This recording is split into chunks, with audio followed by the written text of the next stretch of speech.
أعوذ بالله من الشيطان الرجيم. بسم الله الرحمن الرحيم.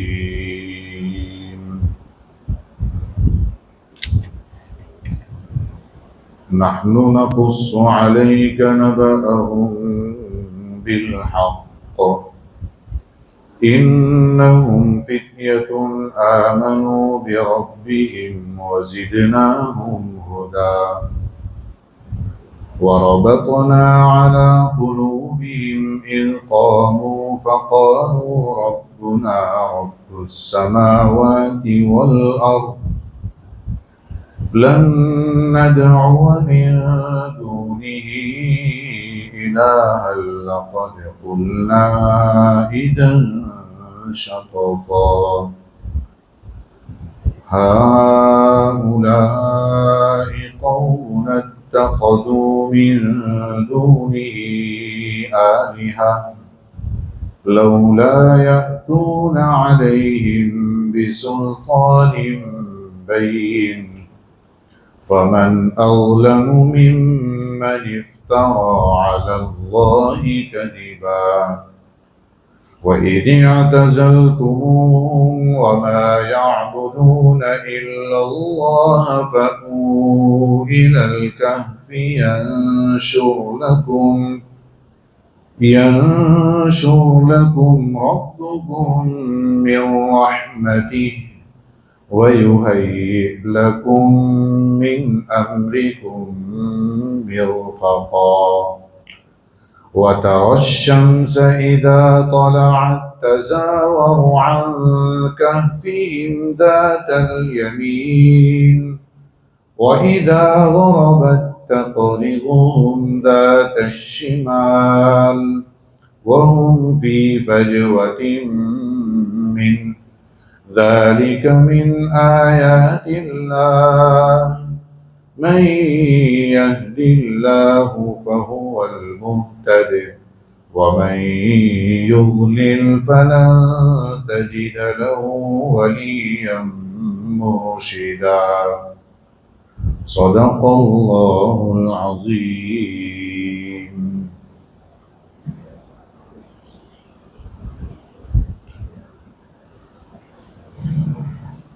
یہ سورہ کہف کی چند آیات آپ کے سامنے پڑھی.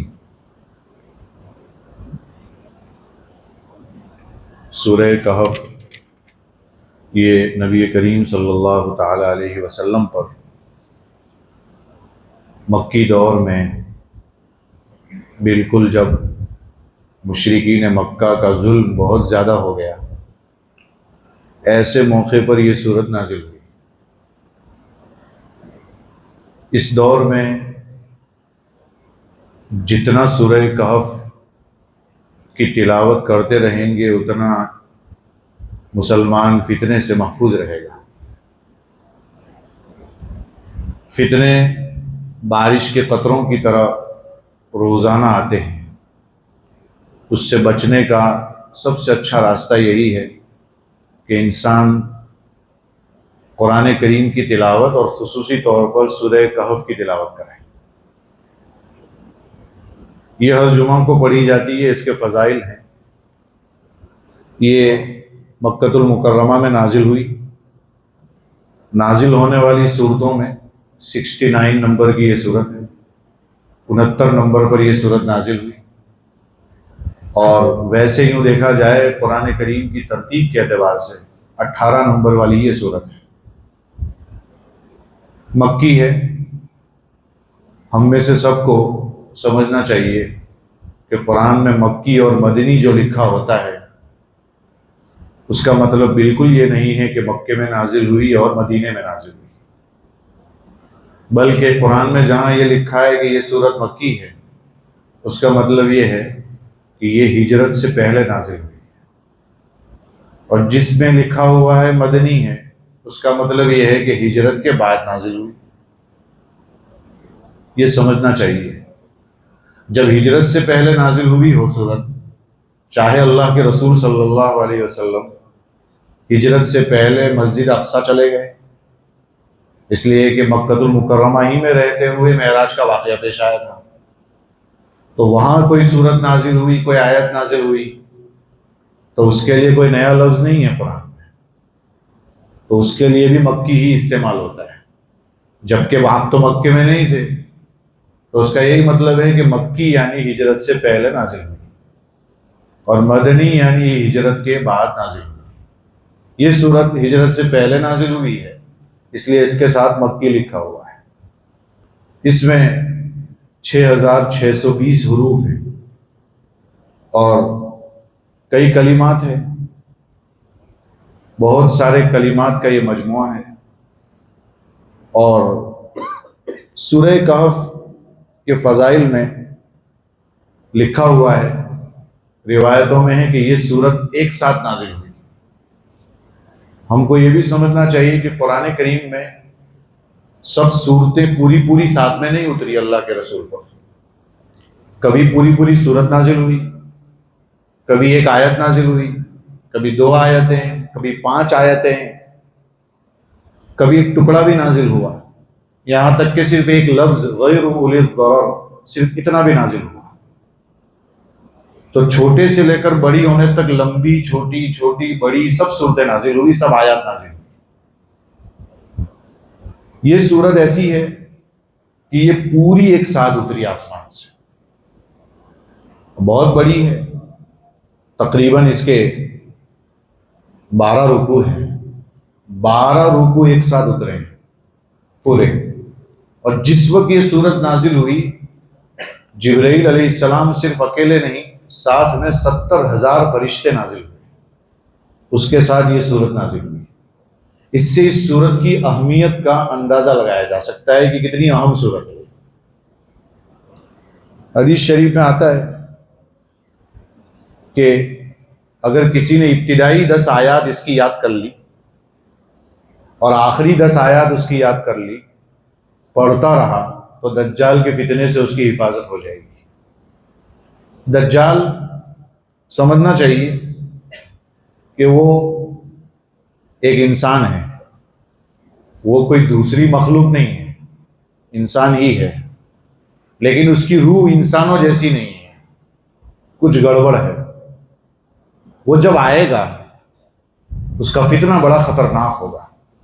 ہر نبی نے اپنی امت کو دجال کے فتنے سے ڈرایا، ڈراتے ڈراتے آئے، یہاں تک کہ اللہ کے رسول صلی اللہ علیہ وسلم نے بھی صحابہ کرام کو دجال کے فتنے سے ڈرایا، بہت ڈرایا، بہت ڈرایا۔ صحابہ کرام یہ سمجھنے لگے جیسے ابھی آ جائے گا، اتنا ڈرایا۔ پوچھا اللہ کے رسول آ گیا تو کیا ہوگا؟ تو اللہ کے رسول صلی اللہ علیہ وسلم نے فرمایا اگر میرے ہوتے ہوئے آ گیا تب تو میں خود نمٹ لوں گا اس سے، لیکن اگر میرے جانے کے بعد آیا تو کیا ہوگا؟ تو ہمارے لیے آسانی کر دی کہ کوئی سورہ کہف کی ہر جمعہ کو تلاوت کر لیتا ہے، یا شروع کی 10 آیات اور آخری 10 آیات یاد کر کے پڑھتا رہتا ہے، تو دجال کے فتنے سے حفاظت ہو جائے گی۔ دجال دنیا کا سب سے بڑا فتنہ ہے، جب بڑے سے حفاظت ہوگی تو پھر چھٹنگلوں سے بھی حفاظت ہو جائے گی، سیدھی بات ہے۔ جب بڑے سے ہوگی تو چھوٹے سے خود بخود حفاظت ہو جائے گی۔ اس لیے سورہ کہف کی تلاوت کو پلے باندھنا چاہیے، خوب پڑھنا چاہیے، تلاوت کرنی چاہیے، یہاں تک کہ ہو سکے تو ایک ایک رکوع ادھر کا اور ادھر کا ایک رکوع ایک ایک بچے کو یاد کر کے موقع سے چلتے پھرتے پڑھنا چاہیے۔ ایک بزرگ فرماتے ہیں کہ شروع کی آیات پڑھ لیں، بعد کی 10 آیات پڑھتا رہے اگر کوئی، تو پھر بہت ساری پریشانیوں سے اس کو نجات ہو جائے گی۔ تو اچھی بات ہے، پڑھنا چاہیے اس کو۔ جمعہ کے دن تلاوت کرنی چاہیے، 8 روز تک اس کا اثر رہتا ہے، 8 روز تک اس کے لیے فائدہ ہے، ہر فتنے سے حفاظت ہے۔ پھر جمعہ کو پڑھے گا، پھر آئندہ جمعہ تک اس کی ہر فتنے سے حفاظت ہوگی۔ اس لیے ہر جمعہ کو سورہ کہف کی تلاوت کرنی چاہیے۔ جمعہ کی رات میں تلاوت کر سکتے ہیں کہ نہیں؟ کر سکتے ہیں، جمعہ کے دن میں بھی کر سکتے ہیں، رات میں بھی کر سکتے ہیں۔ جمعہ سے پہلے نہ کر پائے تو جمعہ کے بعد بھی کر سکتے ہیں، ایسا کوئی مسئلہ نہیں ہے۔ بہتر ہے کہ جمعہ سے پہلے ہو جائے، لیکن جمعہ کے تک نہ ہو پائے کسی مشغولی کی وجہ سے، غفلت کی وجہ سے، تو جمعہ کے بعد بھی سورہ کہف پڑھ لینی چاہیے، اس سے فائدے ہی فائدے ہیں، نقصان کبھی نہیں ہوگا۔ ویسے قرآن میں فائدہ ہی فائدہ ہے۔ دجال یہ اس کا فتنہ بڑا ڈینجر ہے، سمجھنا چاہیے۔ ایک آنکھ سے کانا ہوگا اور زمین پر اس کا پاور ہوگا، سارے پانی پر اس کا پاور ہو جائے گا۔ مجھے سمجھانے کی ضرورت نہیں، اس وقت دنیا میں ایسا سسٹم چل رہا ہے کہ ہم اپنی زمین پر رہتے ہوئے بھی اپنے نہیں ہوتے، کسی اور کے ہیں۔ یہ کیا ہے؟ دجالی طاقت ہے۔ دھیرے دھیرے دھیرے اس طریقے سے فتنے آ رہے ہیں کہ سب لوگ قبضہ کرنے کی کوشش کر رہے ہیں، اور اس طریقے سے قبضے ہو رہے ہیں کہ ملٹی پلائی جتنی کمپنیاں ہیں، ملٹی لیول مارکیٹنگ جتنی چل رہی ہے دنیا میں، کمپنیز ہے، وہ بہت ساری جگہوں پر اپنا قبضہ جما رہی ہے۔ آج کل دجال کے بارے میں مسلم شریف میں ہے کہ وہ جب آئے گا تو آسمان کو حکم کرے گا تو بارش گرے گی، بارش برسے گی، اس کے حکم کرنے سے بارش برسے گی۔ یہ دجال کے بارے میں ہے۔ آج کل ٹیکنالوجی اس جگہ پہنچ چکی ہے، اس جگہ آ چکی ہے کہ اب اگر کوئی یہ چاہتا ہو کہ اس علاقے میں صرف بارش برس جائے تو ایسی ٹیکنالوجی بھی آئی ہے کہ وہاں بارش برس سکتی ہے۔ ایسی ٹیکنالوجی بھی ہے کہ اگر اس علاقے میں سیلاب لانا ہے، آمبولی میں لانا ہے، کٹھور نہیں لانا ہے، وہ بھی ہو سکتا ہے۔ یہ کیا ہے؟ یہ پاور کہاں سے آ رہا ہے؟ یہ سب دجالی طاقتیں ہیں، دجالی فتنہ ہے جو دھیرے دھیرے دنیا کے اندر قبضہ کرنے کی کوششیں ہو رہی ہیں۔ جب یہ طاقتیں ایک دم آسمان پر پہنچ جائے گی تب دجال باہر آئے گا، اس سے پہلے نہیں آئے گا دجال۔ تو یہ دھیرے دھیرے اس کے لیے تیاری ہو رہی ہے۔ اس لیے آپ دیکھیے یہودیوں کو اپنی ہر پروڈکٹ کے اوپر، اپنی ہر چیز پر ایک آنکھ کا نشان لگاتے ہیں، وہ ایک آنکھ کا لیبل لگاتے ہیں۔ وہ ایک آنکھ کا جو لیبل ہے وہ دجال کی نشانی ہے۔ وہ لگا کر یہ بتلانا چاہتے ہیں کہ ہم اس کا انتظار کر رہے ہیں، اس لیے کہ ہمارا مسیحا تو وہی ہے، ہمارا بڑا تو وہی ہے، ہم تو اس کو مانتے ہیں۔ اس کی تیاری کر رہے ہیں اور اس کی کوششیں کر رہے ہیں۔ بہت ساری جگہوں پر اس کا پاور ہوگا۔ وہ مردے کو زندہ کر دے گا، یہ بھی اس کا پاور ہوگا۔ کاٹ دے گا اور پھر اس کو زندہ کر دے گا، یہ اس کا پاور ہوگا۔ اور بھی کئی پاور ملیں گے آپ کو کتابوں میں، تفصیلات لمبی ہے، اس میں جانا نہیں چاہتا، بس اتنا ہی کہنا چاہتا ہوں کہ اس کا فتنہ بڑا سنگین ہے۔ اس کے ساتھ 2 فرشتے چلتے ہوں گے، اور فرشتے نبی کی شکل میں ہوں گے، بعض حضرات نہیں ہوتا۔ اب وہ چلیں گے جب، تو دجال بیچ میں آرڈر کرے گا، دعویٰ کرے گا کہ میں رب ہوں تمہارا، دنیا کا کوئی رب نہیں، میں رب ہوں۔ جب یہ وہ بولے گا تو داہنی طرف والا فرشتہ کہے گا کم بخت جھوٹ بول رہا ہے، ایسا بولے گا۔ تو ادھر والا فرشتہ کہے گا سچ بول رہا ہے۔ یہ بھی فتنہ ہے، یہ بھی فتنہ ہے، اس لیے کہ اس نے جو یوں کہا کہ سچ بول رہا ہے، اس نے دجال کو سچ نہیں کہا ہے۔ اس نے یہ فرشتے کو جس نے یوں کہا ہے کہ تو نے جھوٹ بولا، اسی کو اس نے یوں کہا ہے کہ تو نے سچ کہا کہ جھوٹ بول رہا ہے۔ لیکن اس کو کون سمجھے گا؟ جس کے پاس سچا پکا ایمان ہوگا۔ اگر ایمان نہیں ہوگا وہاں اس وقت، تو دجال کی فہرست میں چلا جائے گا اور دجال کو مان لے گا۔ اور جب دجال کو مان لے گا تو جو دجال کی بنائی ہوئی جنت میں جائے گا وہ اللہ کی بنائی ہوئی جہنم میں جائے گا، اور جو دجال کی بنائی ہوئی جہنم میں جائے گا تو وہ اللہ کی بنائی ہوئی جنت میں جائے گا۔ الٹا ہوگا، لیکن وہ الٹا سمجھ میں آئے گا، تب سمجھ میں آئے گا، ورنہ مسئلہ مشکل ہوگا۔ اور بھی بہت سارے اس کے فضائل جس میں آپ جانا نہیں چاہتے، بس اتنا ہی کہنا چاہ رہا ہوں کہ سورہ کہف کے بڑے فضائل ہیں، اس کی اہمیت بہت زیادہ ہے۔ ہم نے رکوع آپ کے سامنے پڑھا ہے۔ اس سورت میں جو ہے 4 بڑے بڑے قصے ہیں۔ پہلا قصہ اصحاب کہف کا ہے، دوسرا قصہ 2 باغ والوں کا ہے، تیسرا قصہ حضرت موسیٰ علیہ السلام اور حضرت خضر علیہ السلام کا ہے، اور چوتھا قصہ ذوالقرنین کا ہے۔ یہ 4 قصے ہیں۔ غور کریں گے اگر آپ اس میں، تو سورہ کہف نازل ہوئی، اس کا شان نزول، شان نزول ایک اصطلاح ہے جو مدرسے میں پڑھائی جاتی ہے۔ اس کا مطلب سیدھا سیدھا یہ ہے کہ یہ سورت نازل ہوئی اس سے پہلے کوئی واقعہ پیش آیا تھا یا نہیں، اس کو کہتے ہیں شان نزول، کہ یہ موقع تھا، اس وجہ سے یہ سورت نازل ہوئی۔ تو اس سورت کا شان نزول کیا ہے کہ مشرکین میں سے کچھ لوگ تھے، نضر ابن حارث، عقبہ ابن ابی معیط وغیرہ وغیرہ، یہ لوگ گئے تھے، یہودیوں نے تیار کیا تھا، مشرکین پہلے یہودیوں کے پاس گئے کہ تم لوگ کہتے ہو کہ ہمارے پاس آسمانی علم ہے تورات وغیرہ کا، تو ذرا ایسا کچھ بتاؤ کہ ہم ایسے سوال کریں نبی کو جا کر کہ اس کا جواب وہ نہ دے پائے اور ان کو ہم ذلیل کریں، نعوذ باللہ۔ یہ ان کی کوشش تھی، پروپیگنڈا کرنا چاہ رہے تھے۔ پروپیگنڈا کرنے کے لیے وہاں گئے، یہودیوں نے ان کو کہا کہ یہ 3 سوال کرو، اگر یہ 3 سوال کے جواب دے دے تو سمجھ لو کہ وہ سچے نبی ہیں، اور نہ دے تو سمجھ لو کہ صرف آئیں وائیں شائیں کر رہے ہیں، کچھ آتا نہیں ہے ان کو۔ انہوں نے یہ سوچا، یہودیوں نے 3 سوال دیے۔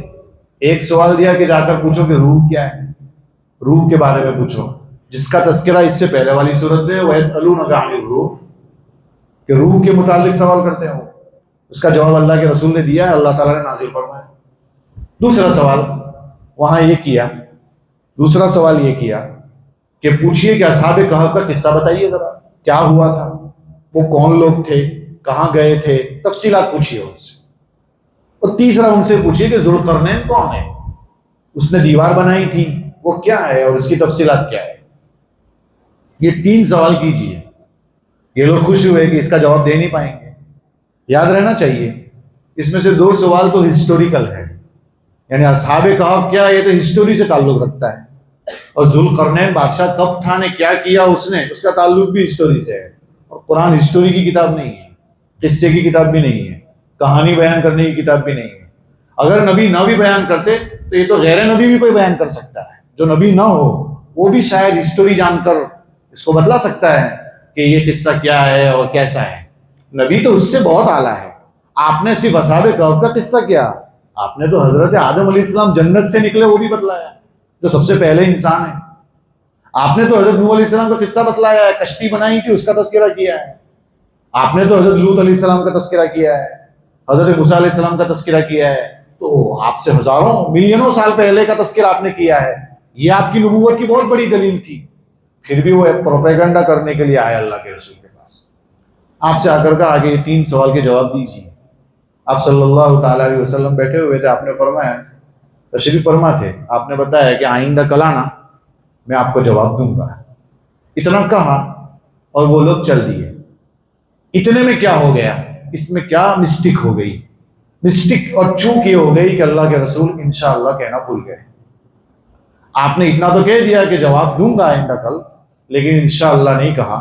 صرف انشاءاللہ نہ کہنے پر 15 سے 18 دن تک وحی بند ہو گئی اللہ کے رسول کو، وحی کا آنے کا سلسلہ بند ہو گیا۔ اور سیدھی سیدھی بات ہے، محبوب جس سے محبت ہوتی ہے اس سے جب بات بند ہو جاتی ہے تو 2 دن میں 1 دن میں 1 گھنٹہ بھی مشکل ہوتا ہے۔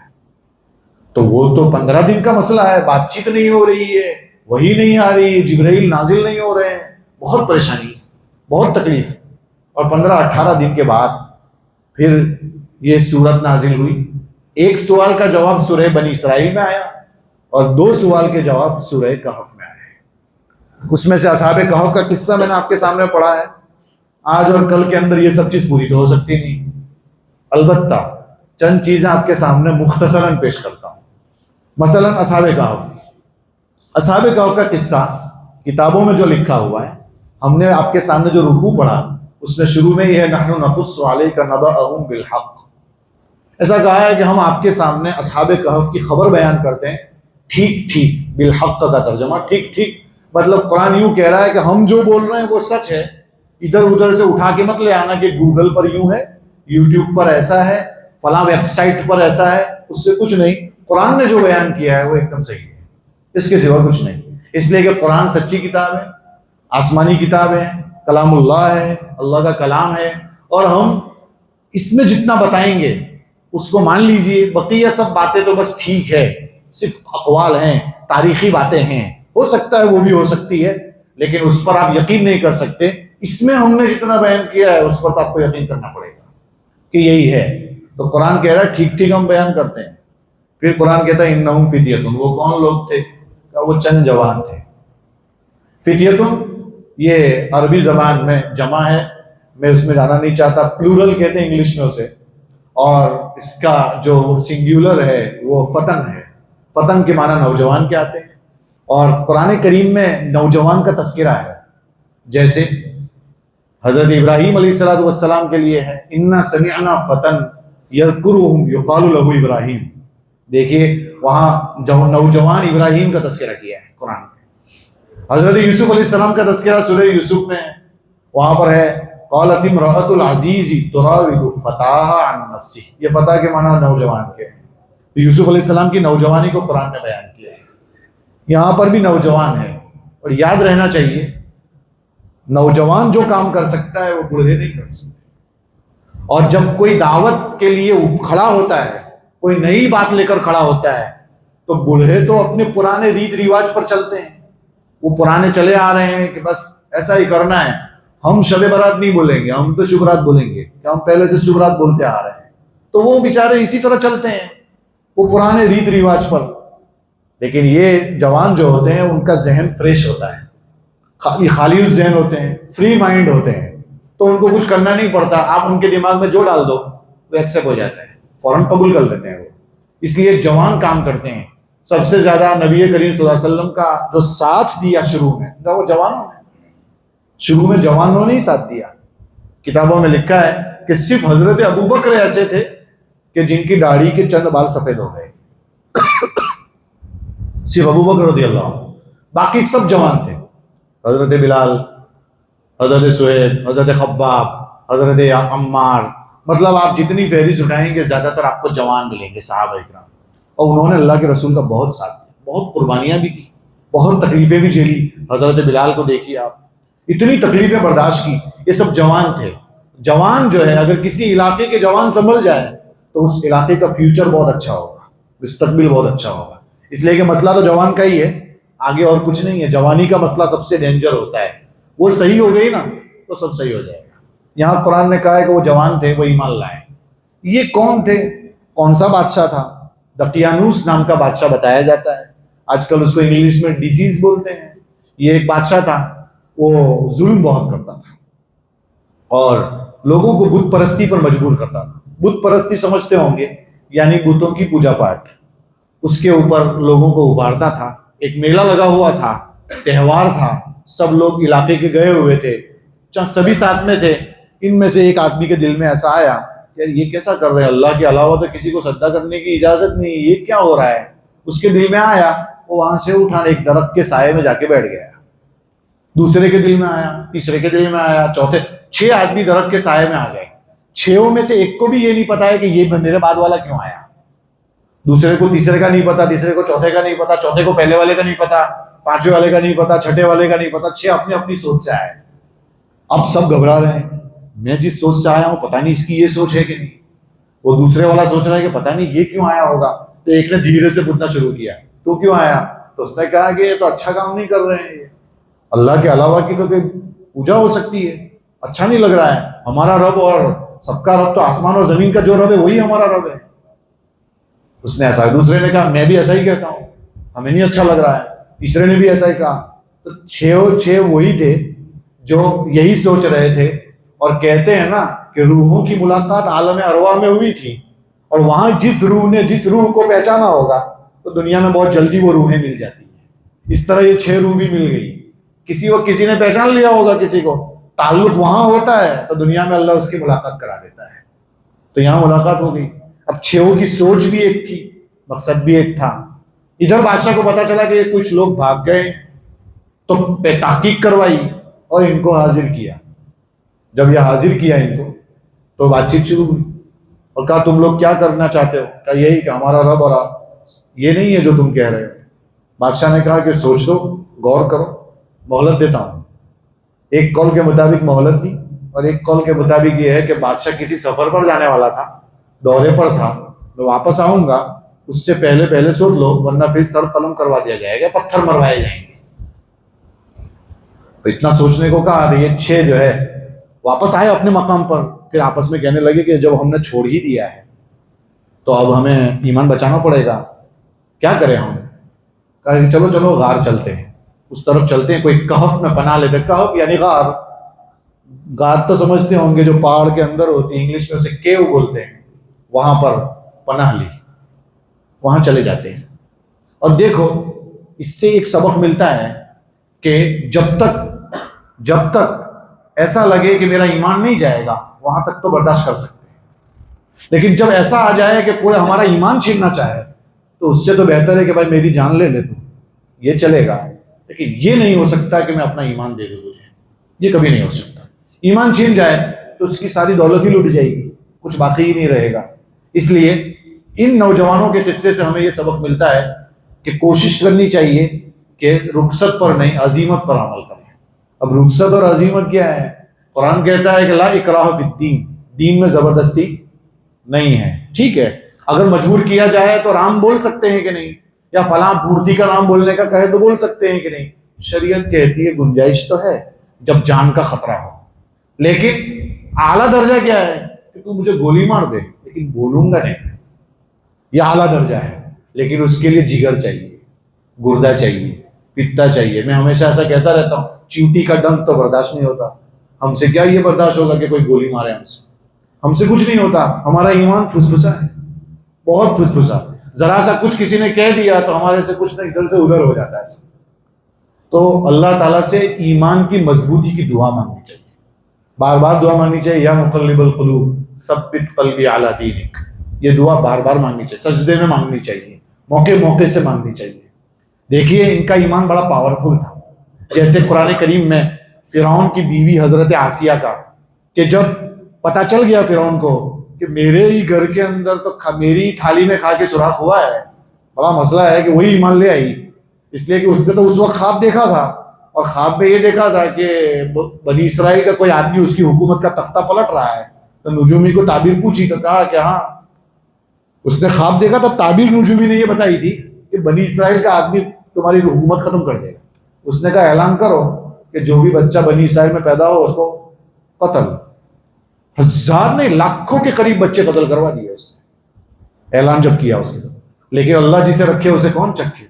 تو حضرت موسیٰ علیہ السلام پیدا ہوئے تھے، اور ان کی والدہ کے دل میں اللہ نے یہ بات ڈالی کہ دریائے نیل میں بہا دو ان کو، تو وہ صندوق میں باکس میں پیک کر کے دریائے نیل میں ڈالا، فرعون کے پاس پہنچ گئے، فرعون جھولے کھا رہا تھا، وہ ہوائیں کھا رہا تھا، وہاں آسیہ بھی ساتھ میں تھی، اور یہ آسیہ بنت مزاحم، اس سے اولاد نہیں تھی فرعون کو، وہاں بیٹھے بیٹھے بات کر رہے تو باکس ہاتھ میں آیا اور ایک دم خوش، یہ تو بہت خوبصورت بچہ ہے، تو آسیہ کی منہ سے دو جملے نکلے کہ امید ہے کہ یہ ہمیں نفع دے گا، عسیٰ ان ینفعنا او نتخذہ ولدا، امید ہے کہ یہ ہمیں نفع دے گا، ہم اسے بچہ بنا لے، بیٹا بنا لے اپنا۔ تو فرعون نے کہا تجھے نفع دے سکتا ہے، مجھے نہیں۔ اس کی بات اس کی زبان سے بھی صحیح نکلا، کیوں؟ اس لیے کہ اس کو نفع نہیں دیا، آسیہ کو ہی نفع دیا صرف۔ پھر آسیہ کے منہ سے نکلا میری آنکھوں کی ٹھنڈک ہے، کہا کہ تیری آنکھوں کی ٹھنڈک ہو سکتی ہے، میری نہیں۔ تو سچ میں وہ آسیہ کی آنکھوں کی ٹھنڈک تو بنا، لیکن وہ فرعون کی آنکھوں کی ٹھنڈک نہیں بنا۔ ایسا ہی ہوا اس گھر میں، جس گھر کے اندر سے اعلان ہوا تھا کہ بنی اسرائیل کا بچہ پیدا ہو تو قتل، وہ وہیں پہنچ گیا، بنی اسرائیل کا ہی بچہ وہاں پہنچ گیا ان کے گھر میں، ان کے محل میں۔ دودھ پلانے کا موقع آیا تو آخر میں ان کی والدہ نے آ کر دودھ پلایا۔ یہ اللہ کا نظام ہے، بہت لمبا واقعہ ہے، لیکن یہ ہے کہ اس کے بعد وہاں سے حضرت موسیٰ علیہ السلام مدین پہنچے، وہ بھی ایک تفصیلی چیز ہے، وہاں دو لڑکیاں ملی، اور دو لڑکیاں شعیب علیہ السلام کی تھی، پھر شعیب علیہ السلام کی دونوں بیٹیاں پانی پلا رہی تھی، موسیٰ علیہ السلام نے ایک جو ہے ہاتھ سے اس کو ڈھکن کو ہٹا دیا، اور وہ خوش ہو گئی، ابا جان سے جا کر کہا آپ مزدور تلاش کر رہے ہیں، تو اپنے پاس ایک مزدور ہے، بہت اچھا ہے، امانت دار ہے، بہت اچھا، اس کو لے گئے۔ موسیٰ علیہ السلام کی وہاں شادی ہوئی، شادی ہو جانے کے بعد پھر آگے چلے، موسیٰ علیہ السلام اللہ تعالیٰ نے نبوت سے سرفراز فرمایا، نبی بن گئے۔ تو نبی بننے کے بعد جو موسیٰ علیہ السلام کا کلمہ پڑھنے والے لوگ تھے، موسیٰ علیہ السلام پر ایمان لانے والے لوگ، اس میں ایک فرعون کے گھر کے اندر کام کرنے والی ایک عورت بھی تھی، وہ کنگا اس کا فرعون کے محل میں گرا، تو کنگھی اٹھاتے اٹھاتے اس نے بولا بسم اللہ الرحمن الرحیم، اور لا الہ الا اللہ اس نے پڑھا۔ تو کسی نے پوچھا یہ کون سا کلمہ پڑھ رہی ہے؟ کہ وہ موسیٰ علیہ السلام والا ہے۔ تو لائٹ ایک دم جھپکی کہ یہ کیا ہو رہا ہے، اور فرعون تک بات پہنچی، بلایا کہ کس کا کلمہ ہے؟ تو موسیٰ والا۔ پھرنا چاہتی ہو؟ کہ بالکل نہیں۔ تو غصے ہو گیا، تو کہ فرعون ظالم تھا، 300 سے 500 سال تک اس کے سر میں درد نہیں ہوا تھا، اتنا صحت مند تھا۔ اور بعض مورخین نے، بعض علماء نے بتلایا ہے کہ دن بھر تو انا ربکم الاعلیٰ بولتا تھا کہ میں رب ہوں، میں رب ہوں سب کا، رات کو ڈر لگتا تھا، میری زبان میں کہتا ہوں پھٹ رہی تھی اس کی رات کو، تو رات کو وہ جو لٹک جاتا تھا، الٹا لٹکتا تھا، اور دعا کرتا تھا کہ جو ہے کیا ہو جائے گا میرا. اس کو ڈر لگتا تھا کہ کہیں رات کو موت نہ آ جائے میری, گھبراہٹ ہوتی تھی اس کو. پھر صبح واپس اپنی حالت پر کہ میں ہی رہوں میں ہی رہوں. اس کو غصہ آیا تو وہ عورت جو کام کرنے والی تھی, باندی کہیں اسے, نوکرانی کہیں, اس کے ہاتھ میں سے دودھ پیتا بچہ چھین لیا فرعون نے, اور دہکتے ہوئے کنویں میں خوب جل رہا تھا, تیل اس میں ایک دم گرم تھا, اس میں اس بچے کو ڈال دیا. ظلم کیا اس نے, اور بچہ اندر جل رہا تھا, بھون رہا تھا. ماں بالکل وہاں پہنچ گئی دہانے پر, اور ماں کو وہ بچہ بول رہا ہے. وہ بچے کو اللہ نے گویائی عطا فرمائی, زبان دی. وہ بچہ بولا وہاں سے کہ امی جان صبر کرنا, پھر مت جانا, بہت اچھا لگ رہا ہے, پھر مت جانا, جل جانا منظور ہو جائے, سب چلے گا, صبر کر لینا. اس کے بعد اس کی والدہ کو بھی ڈال دیا گیا, وہ بھی جل بن کر راکھ ہو گئی. اب فرعون کو پتا چلا کہ کیا اس کو مار رہا ہے, تیری بیوی بھی تو ایمان لائی ہے. کب بلایا اسے, اس سے پوچھا تو ایمان لائی ہے کہ جی ہاں. کیا کہنا چاہتی ہے کہ میں وہی جو میں کہتی ہوں وہی ہے, جو موسیٰ علیہ السلام کہ میں اسی کا کلمہ پڑھوں گی, اسی پر ثابت قدم رہوں گی. بہت ماروں گا کہ جو کرنا ہے کر لے, موت تو ایک ہی مرتبہ آنی ہے, زیادہ سے زیادہ تم کیا کر سکتے ہو, میری جان لے سکتے ہو, لے لیجیے, اس سے زیادہ کیا کر سکتے ہو, لیکن یہ نہیں چھوٹے گا. کہا بہت خطرناک عذاب دوں گا. دیا, سیدھا لٹایا, دونوں ہاتھوں پر کیل گاڑ دیے, پیر میں کیل گاڑ دیے, اس کے اوپر بڑا پتھر رکھ دیا. بعض لوگوں نے کہا کہ سانپ بچھو چھوڑے. اس نے اس حالت میں دعا کی جس کو قرآن نے نقل کیا, اور قرآن نے صرف دعا نقل نہیں کی, قرآن نے یوں کہا کہ اگر کسی کو ایمان میں پختگی چاہیے اور نمونہ دیکھنا ہو تو فرعون کی بیوی کو دیکھ لو, وہ ایمان والوں کے لیے نمونہ بن گئی. وضرب اللہ مثلا للذین آمنوا امرأۃ فرعون, یہ ایمان والوں کے لیے فرعون کی بیوی کو اللہ تعالیٰ نے مثال بنایا, نمونہ بنایا. اب سوچو کہ وہ اس حالت میں دعا کر رہی ہے. معلوم ہوا سچے دل سے اور تڑپ کے ساتھ جب دعا نکلتی ہے تو بڑے بڑے راستے آسان کر دیتی ہے. آج کل دعا تو مانگی جا رہی ہے, ہاتھ نیچے ہے, آسمان میں ادھر دیکھ رہا ہے, اور پتہ نہیں کون سی دنیا میں گھوم رہا ہے, اور پھر کہتا ہے کہ اللہ کو دے دے دے دے, تو کیسے ملے گا؟ دعا تو بہت آہوزاری سے کی جاتی ہے, دل سے کی جاتی ہے, متوجہ ہو کر کی جاتی ہے. وہاں تک تو تب فائدہ ہوگا نا. وہ حجاج بن یوسف کے بارے میں ہے کہ وہ مطاف میں طواف کرتے کرتے اس نے ایک نابینا کو دیکھا. حجاج بن یوسف بہت ظالم تھا. مطاف میں طواف کرتے کرتے ایک اندھے کو دیکھا, وہ ہاتھ میں اٹھا کے اسے دعا کر رہا تھا, ہاتھ اٹھا کر کہ اللہ میری بینائی لوٹا دے, اللہ میری بینائی لوٹا دے. حجاج بن یوسف نے کہا کہ میں کتنے چکر کھا چکا, تیری بینائی آ نہیں رہی ہے, آنکھیں آ نہیں رہی ہے واپس. یہ طواف پورا کرنے کے بعد اگر تیری بینائی نہیں لوٹی تو جلاد کو بلا کر تجھے قتل کروا. اور ایک آدمی کو تیار کیا کہ اس کے پاس کھڑا رہے, یہ اندھا بھاگ نہ جائے کہیں. ٹھیک ہے, ایک کو کھڑا کیا. اب اس نے کیسی دعا کی, وہ مطاف سے جب طواف سے فارغ ہوا تو اس کی بینائی لوٹ چکی تھی. تو کتنی دل سے دعا کی ہوگی, اس لیے کہ ڈر بھی ہے حجاج کا کہ مار ڈالے گا مجھے.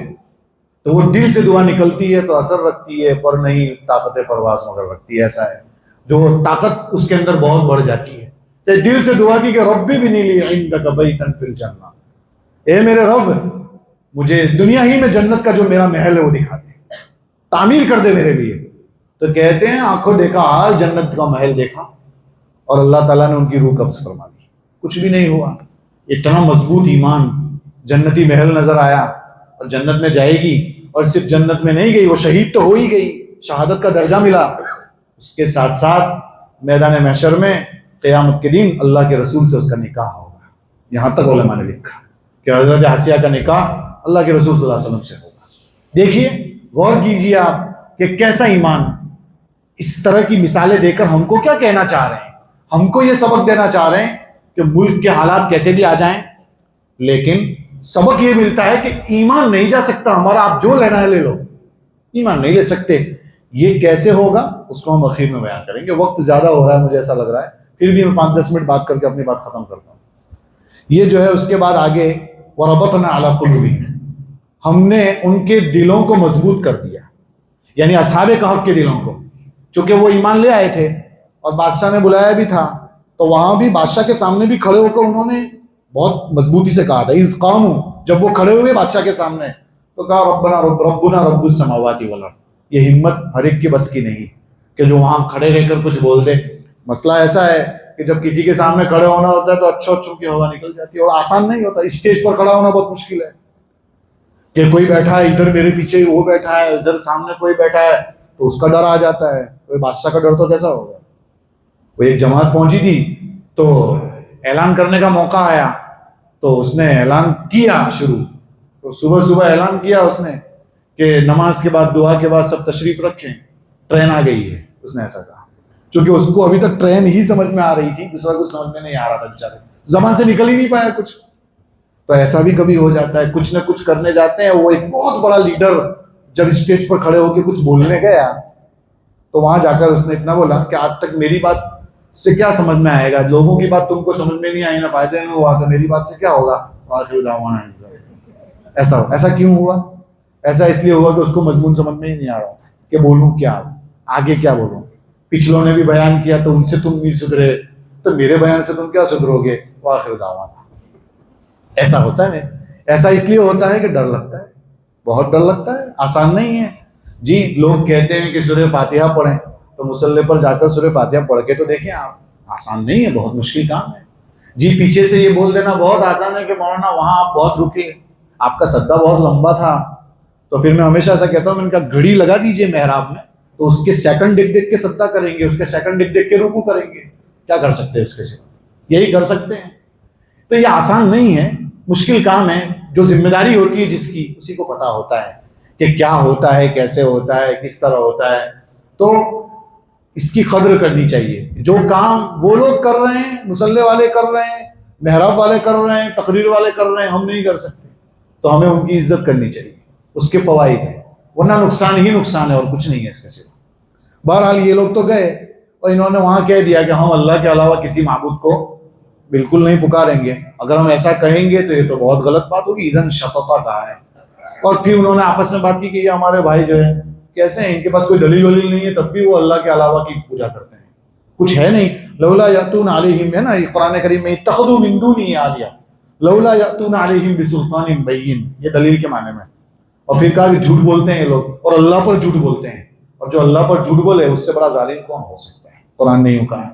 آگے وہ قصے کو بیان کیا ہے، غار کا تذکرہ کیا ہے. وہاں غار میں پہنچ گئے. اب غار میں پہنچ کر کیا ہوا، پھر وہ کتنے سال رہے، پھر وہاں کیا کیا ہوا، پھر وہ اتنے سال تک کیسے رہ سکتے ہیں، قرآن نے اس کی کیا چیز نوٹ کی ہے، پھر وہ غار کا رخ کس طرف تھا اس کو بھی قرآن نے بیان کیا ہے. پھر وہ وہاں سے وہ آدمی نکلے تو کہاں گئے، کیا یہ 6 ہی لوگ تھے یا 6 سے زیادہ تھے. قرآن نے کہا ثلاثۃ رابعہم کلبہم خمسۃ سادسہم کلبہم. پھر قرآن رجم بالغیب بھی کہتا ہے کہ اٹکل بچے ہوئے ہیں، قرآن ایسا بھی کہتا ہے. تو اس کی کیا تفصیلات ہیں اس کو انشاءاللہ اللہ نے چاہا تو آئندہ کل بیان کریں گے. اللہ تعالیٰ عمل کرنے کی توفیق عطا فرمائے، دجال کے فتنے سے حفاظت فرمائے. سبحانک اللہم وبحمدک وتبارک اسمک وتعالی جدک ولا الہ غیرک. اللہم انی لا احصی ثناء علیک انت کما اثنیت علی نفسک ربنا آتنا فی الدنیا حسنۃ وفی الآخرۃ حسنۃ وقنا عذاب النار. یا اللہ گناہوں کو معاف فرما، خطاؤں سے درگزر فرما. بہت بڑے مجرم ہیں، خطا کار ہیں، ریاکار ہیں، سیاہ کار ہیں. یا اللہ زندگی کا اکثر و بیشتر حصہ تیری نافرمانیوں میں گزار دیا ہے. یا اللہ معاف کر دیجئے، یا اللہ معاف کر دیجئے. تجھے معافی بہت پسند ہے. جب کوئی بندہ ہاتھ اٹھا کر معافی مانگتا ہے تو تو فرشتوں میں اعلان کرتا ہے کہ دیکھو اس کو میرے علاوہ کوئی معاف کرنے والا نہیں. یا اللہ واقعتاً تیرے علاوہ کوئی معاف کرنے والا نہیں. در در کی ٹھوکریں کھا کر تیرے در پر آئے ہیں، اگر تیرے در سے دھتکار دیے گئے تو کہاں جائیں گے. یا اللہ رمضان کا مہینہ ہے جس کا انتظار برسوں سے مہینوں سے کر رہے تھے، کئی دنوں سے کر رہے تھے، لیکن اللہ اس کے بھی 10 دن گزر چکے ہیں. ہمیں نہیں پتا کہ اللہ ہمارا نام رمضان میں جو لوگ جہنم سے چھٹکارا پاتے ان میں آیا یا نہیں آیا، ہمیں نہیں پتا. یا اللہ رمضان کے آزاد لوگوں میں سے ہمیں بنا دے. یا اللہ جن کو جہنم سے چھٹکارا ملا ہے ان لوگوں میں سے بنا دے. یا اللہ زندگی کے 25 رمضان 20 رمضان 30 رمضان گزر گئے لیکن کسی رمضان نے ہماری زندگی میں انقلاب پیدا نہیں کیا. یا اللہ اس رمضان میں ایسا کام کرنے کی توفیق عطا فرما جو زندگی میں انقلاب برپا کر دے. یا اللہ نبی کریم صلی اللہ علیہ وسلم کی سنتوں سے محبت نصیب فرما. یا اللہ آپ صلی اللہ علیہ وسلم کی سنتوں کا شیدائی بنا. یا اللہ قرآن کریم کی خوب تلاوت کرنے والا بنا. یا اللہ بہت سوچ رہے تھے کہ تلاوت کریں گے لیکن یا اللہ 10 دن گزر گئے.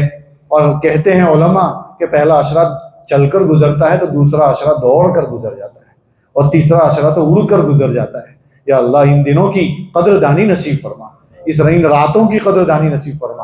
یا اللہ لکڑ آباد کرنے سے بچا لے، یا اللہ چوراہوں پر بیٹھنے سے بچا لے، گپ شپ سے بچا لے، یا اللہ مجلس بازی سے بچا لے۔